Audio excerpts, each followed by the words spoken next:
Politique de la Terre, c'est un programme de recherche interdisciplinaire dans le cadre de l'Université Sorbonne Paris-Cité, USPC. L'idée, c'est de rassembler des chercheurs de disciplines très différentes, de Sciences Po, de l'Université Paris Diderot, de l'Université Paris Descartes, de l'Université Paris 13 et de l'Institut de physique du globe, pour travailler sur de nouveaux objets qui touchent à ce qu'on appelle l'Anthropocène, c'est-à-dire l'âge des humains. C'est politique de la Terre à l'époque de l'Anthropocène, donc une période actuelle où on doit lier les sciences naturelles et les sciences sociales. Et donc le programme a eu pour but et a toujours pour but pendant 3 ans de rendre comparables des données qui viennent de plusieurs établissements qui jusqu'ici n'avaient jamais collaboré. À l'Institut de physique du globe, on est une bande de géochimistes qui nous intéressons à ce que nous appelons les zones critiques, qui sont des observatoires sur le terrain, extrêmement instrumentés, sur lesquels nous essayons de combiner différentes disciplines.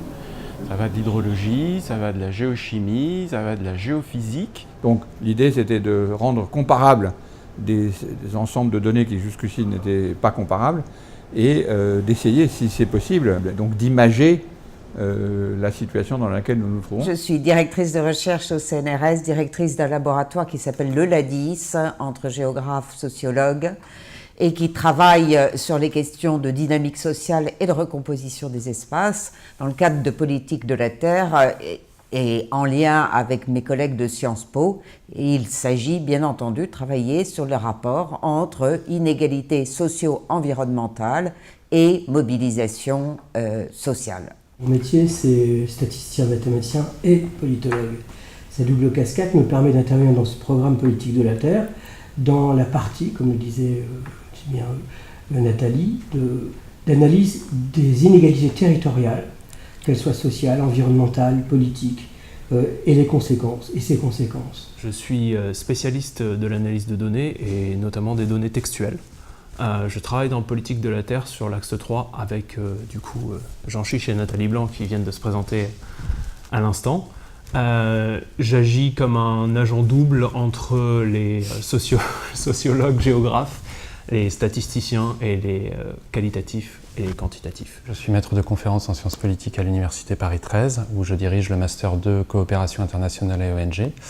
Et moi, je travaille dans le cadre du programme Politique de la Terre, plutôt sur la partie sociologie de l'action publique et politique publique, en lien avec les géophysiciens de l'Institut du globe de Paris. Je travaille à l'Institut de physique du globe de Paris et également au Centre de recherche psychanalyse, médecine et société de l'Université Paris Diderot. La particularité de mon profil, c'est que je suis à la fois psychosociologue et géophysicienne, et donc je travaille en collaboration avec les collègues de Politique de la Terre au développement d'une approche intégrée sur la question des catastrophes.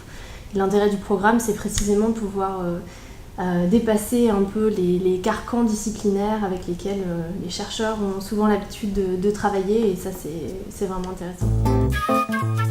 Sciences Po.